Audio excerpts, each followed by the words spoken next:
Good Wednesday afternoon, everyone. Thanks for joining us on Kare 11 News Now. I'm Morgan Wolf. We have a number of local stories that we are following at the moment. But first, we're going to start with some breaking news out of Georgia. Developing right now, we are finding out that 5 soldiers are in the hospital after an active shooter at Fort Stewart in Georgia. According to an alert posted on Facebook, the shooting happened in the 2nd Armored Brigade Combat Team area, and all 5 soldiers shot were treated on site and were taken to a hospital. Authorities say that the shooter was taken into custody at 11:35 this morning. This is about 30 minutes after the base was put under lockdown. Details on who that shooter suspect is have not been released. Right now, investigators are still trying to figure out what led up to the shooting and how that shooter had a gun on that base with all of their strict security. Happening right now, wildfires are wrecking air quality across the United States. Smoke from the fires in Canada has triggered air quality alerts for millions of people in 11 states in the Midwest and Northeast. In Minnesota, Duluth is currently dealing with the worst air in the state. The U.S. not just dealing with the smoke, but there is also intense flooding that is happening across the South. Emily Aikita has a closer look at all of it. Hey there. Well, it's just been an unrelenting week of smoky skies. 10 states are facing air quality alerts yet again today, and we have seen some improvement, but you can see how that haze just continues to hang over the New York City skyline as hundreds of wildfires burn and expand from California to Canada, forcing highways to shut down, evacuations, and sending thick plumes of smoke hundreds of miles away across the continent. In California, officials say there have been more than 4,400 wildfires in the first half of this year. That's actually up 14% compared to the same time period in last year. Meantime, in the South, a very different weather woe. The region has just been waterlogged. Parts of the Carolinas seeing more than 5 inches of rain and strong wind gusts just yesterday alone. It's turned roadways into more like riverways and flooded homes as well. Back here in the New York City area, health experts are urging people to be on the lookout for symptoms of poor or unhealthy air quality. They say some of the first signs of that: a scratchy throat and watery eyes. Back to you. Justin, a mastermind behind an attempt to bribe Feeding Our Future jurors, sentenced now to 28 years. Today's sentence was just for fraud committing in the Feeding Our Future scheme. He will be sentenced for the attempted bribe later. Abdi Aziz Farah pleaded guilty back in June. During that hearing, he said that he and his brother plotted with others to pay a juror to vote not guilty. He says that they recruited a woman to drop off $120,000 at the juror's home, but that juror turned in the cash. This is the longest sentence given to a Feeding Our Future defendant so far. Also a big case today, Justin Eichhorn making an appearance earlier this morning in federal court for a motion hearing. The former state senator is charged with soliciting a minor following a sting operation in March. It's not clear what exactly is happening at the moment in court, but a few months ago we do know that his attorneys filed a motion to dismiss federal charges against him, arguing that Eichhorn was being prosecuted because he was an elected official.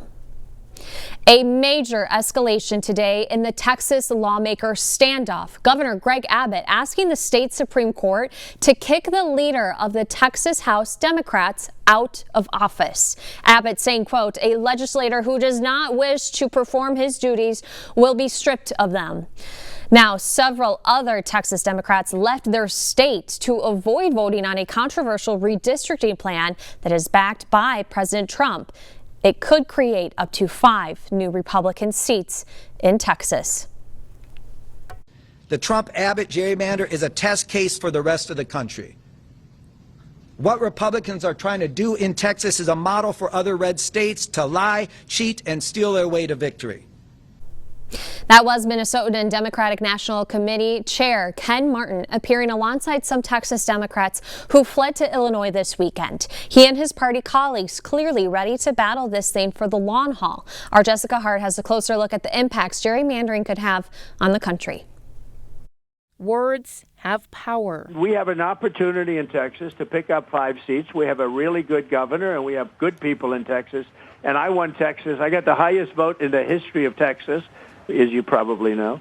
and we are entitled to 5 more seats. And these words from the president from CNBC Tuesday could have big implications, backing Texas Republicans' efforts to redraw districts that could give them up to 5 more congressional House seats. It could well have huge implications for who has power in Washington. Larry Jacobs is a political science professor at the University of Minnesota. If redistricting takes on blood sport dimensions, which looks like it's heading for, we could be looking at a very significant erosion of American democracy. Legislatures are basically picking their voters are not picking them. David Schultz is a political science professor at Hamline University. Essentially, this is what we call partisan gerrymandering, and the U.S. Supreme Court has said federal courts can't review partisan gerrymandering issues, which means now this frees up states like Texas and others to essentially game the system or rig the system. Now, Democratic states like California and New York are considering changing their rules to offset possible Republican gains in Texas'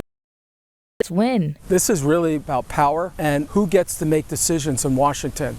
And right now, in Texas and perhaps Democratic-controlled states, we're seeing a battle to fix the system so that one party wins and the other loses. What we're going to see now is a significant undermining of fair and free elections in the United States. Gerrymandering isn't just a Republican issue. Democrats are guilty of it too. There is no innocent party in gerrymandering. This has been going on really since the beginning of our country. Here you've got the Democrats in Texas fleeing to Illinois, which has some of the most significant gerrymandering in the country.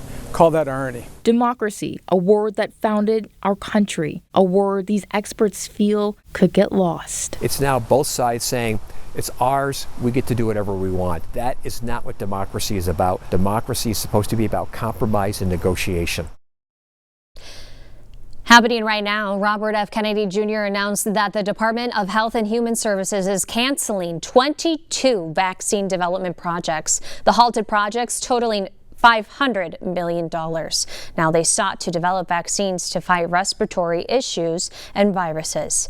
These vaccines were developed using mRNA technology. It is the same technology that was used to develop COVID-19 vaccines during the pandemic. Kennedy says that the reason for the funding being pulled is because he believes that the technology is not effective at developing respiratory illnesses vaccines.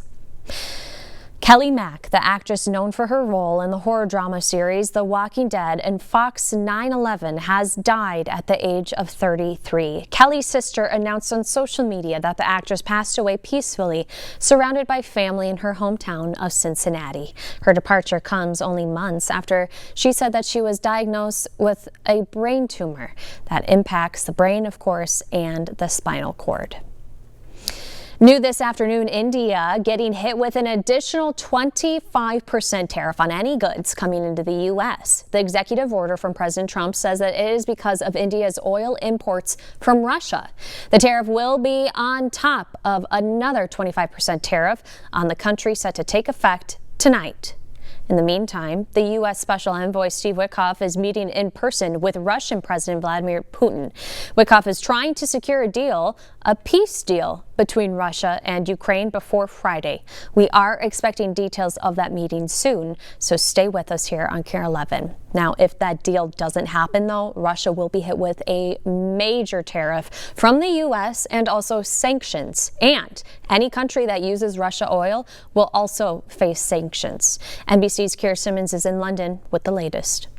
Hey there, good day to you. President Putin and President Trump's envoy Steve Witkoff are meeting with a White House ultimatum looming. The pictures released by the Kremlin show only Witkoff greeting the Russian leader just hours ago. It comes as President Trump threatens tariffs and sanctions against Russia and against countries supporting Russia. Already, President Trump is in a confrontation with India over his accusations that India is supporting President Putin's war in Ukraine by buying cheap Russian oil. Those sanctions could be imposed on China too. So this meeting is crucial. If there is not an agreement, and Steve Witkoff, President Trump's envoy, has met with President Putin 4 times already without much success. If there is not an agreement, then Friday's deadline stands, and President Trump has said that he will double down on sanctioning Russia and supporting Ukraine. He had a phone call with President Zelensky of Ukraine